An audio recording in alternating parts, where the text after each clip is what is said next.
मुझे पता है कि आप लोग भीड़ देख के भाग रहे हैं, लेकिन मैं बता दूं भीड़ देख के भागना नहीं है। क्योंकि अच्छी तैयारी करना है। क्वेश्चन के पहले लेवल देख लो, फिर वीडियो स्किप कर देना।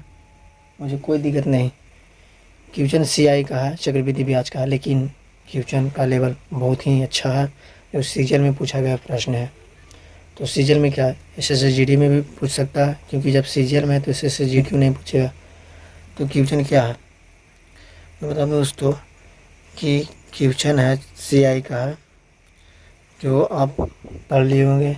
चलिए हम स्टार्ट करते हैं। तो क्वेश्चन लिखा हुआ है कि कोई धनराशि एक साल 4 मंथ में 12.1/2% वार्षिक चक्रवृद्धि ब्याज की दर से 17,820 रुपये चक्रवृद्धि ब्याज देता है। तो मूलधन क्या है, हमें प्रिंसिपल याद करना है। तो कैसे याद करेंगे, यहाँ बोल दिया कि 1 साल 4 मंथ, नहीं कोई कंप्लीट मतलब ईयर नहीं है। तो कंप्लीट ईयर नहीं रहता तो क्वेश्चन तो हाई लेवल का हो गया। तो मैं इसीलिए कहता हूँ कि भेज दे के कभी ना भागो, कंटेंट देख लोगे कैसा है। तो दोस्तों आपको कहना कुछ नहीं है। 12% 1/2 का फ्रैक्शन वैल्यू कितना होता है, अगर नहीं मालूम है तो निकाल सकते हैं।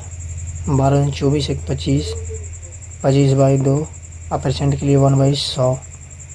ठीक है, तो 25 चौके 100 कट गया, 1/8 आ गया, मतलब 1/8 होता है फ्रैक्शन वैल्यू।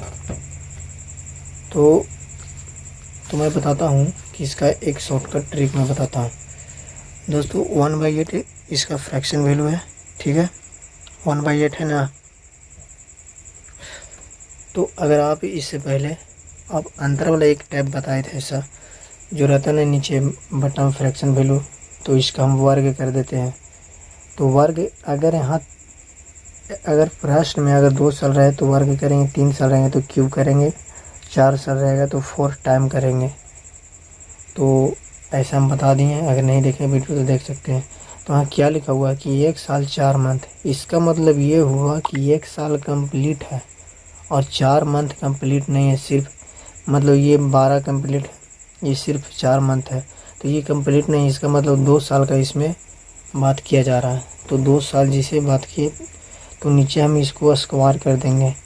स्क्वायर करते हैं तो मैं बता दूं कि नीचे बनता है, क्या बनता है, ये प्रिंसिपल बनता है, मतलब मूलधन बनता है। हमेशा नीचे मूलधन रहता है, तब नहीं इसको हम ऊपर ब्याज बनता है, ब्याज जोड़ते तो अमाउंट होता है। तो हम सिर्फ मान लो कि प्रिंसिपल का हम क्या करेंगे, स्क्वायर करेंगे। तो स्क्वायर कर देंगे तो कितना होगा, 1/64 हो गया। अब बस हम 2 डंडा लगा देंगे, जैसे हम कल किए थे। 2 साल है तो 2 डंडा लगाएं, 3 साल तो 3 डंडा, तो 2 साल है तो कितना लग रहा है, 1/8। 1/8 दोनों जगह हम यूज कर देंगे। तो 1/8 निकालेंगे सिर्फ 64 का, ना कि 1/64 के। तो कितना आएगा कट के, 88 कितना कट जाता है, तो 8 आ गया 64। तो 8 यहाँ भी होगा, 8 यहाँ भी होगा। मैं बता दूं कि यहाँ से ये साधारण ब्याज है, साधारण ब्याज 8 हटा गया। तो ये जो है, तो इस पर चक्रवृद्धि ब्याज अब लगेगा। तो ये जो है ना दूसरा, ये दूसरा साल का, ये पहला साल का है, तो इस पर लगेगा कितना, 1/8 लगेगा, किस पर, 8 पर। तो 1/8 करेंगे तो ये कट गया, तो कितना आ गया, 1 आ गया। शॉर्टकट है दोस्तों, ये मेथड बहुत ही अच्छा मेथड है जो मैं बता रहा हूँ, इससे पहले भी बताया था। तो देख सकते हैं दोस्तों, ये 1 साल का है, ये 2 साल का है। तो मैं बता दूं कि यहाँ 1 साल तो कंप्लीट है, दूसरा साल में है कि मतलब झमेला, मतलब दिक्कत है। तो दूसरा साल में यहाँ से कितना हो रहा है, 8 + 1, जोड़ेंगे इसको तो कितना होगा, 9 होगा, 9 होगा। और कितना में, 1 ईयर में, मतलब 12 हम नीचे रखेंगे। अब कंप्लीट कितना नहीं है, 4 मंथ, तो 4 मंथ से यहाँ गुना कर देंगे। तो इसको काट देंगे, तो 4 तिया 12 हो गया, और 3 तिया 9। तो ये 3 जो आया है ना, तो इसको हम जोड़ देंगे, तो 8 + 3 कितना हो गया, 11। अब हमारा कंप्लीट हुआ, 11 है। तो 11 हमारे अकॉर्डिंग चक्रवृद्धि ब्याज कितना, 11 है। ये अब टोटल चक्रवृद्धि ब्याज हो गया। यहाँ से हम कंप्लीट निकाल लिए, तो ये हमारा टोटल चक्रवृद्धि ब्याज हो गया।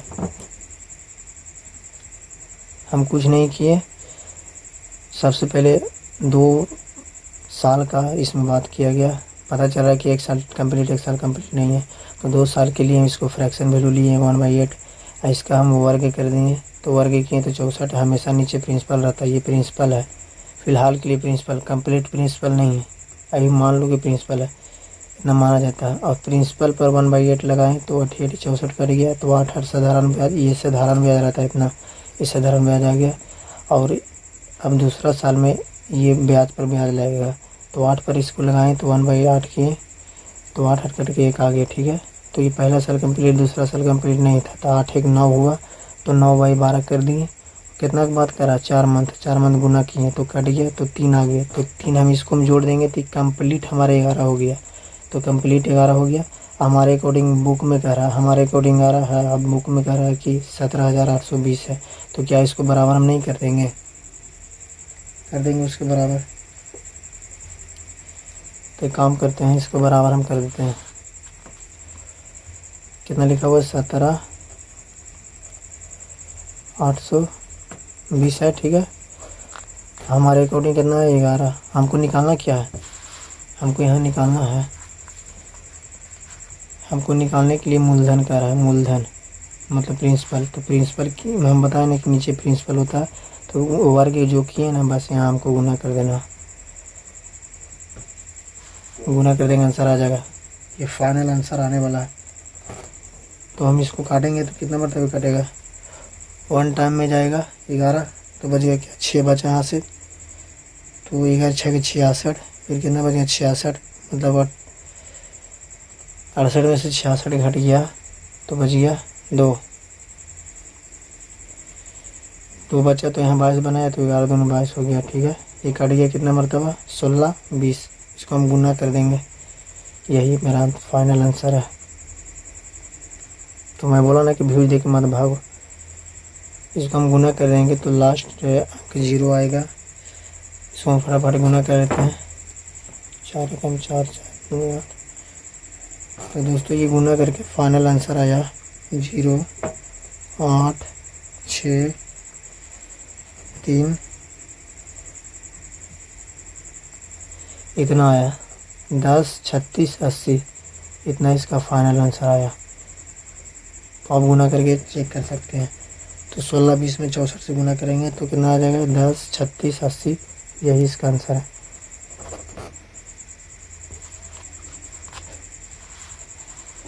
दोस्तों वीडियो कैसा लगा, अगर वीडियो आपको पसंद आया तो कमेंट करें। कमेंट तो करते नहीं हैं, लेकिन आज कमेंट करना पड़ेगा। फिर मिलते हैं अगले वीडियो में, फिर ऐसा ही कुछ कन्फ्यूजन वाला प्रश्न लाते रहेंगे, फिर लेके आएंगे।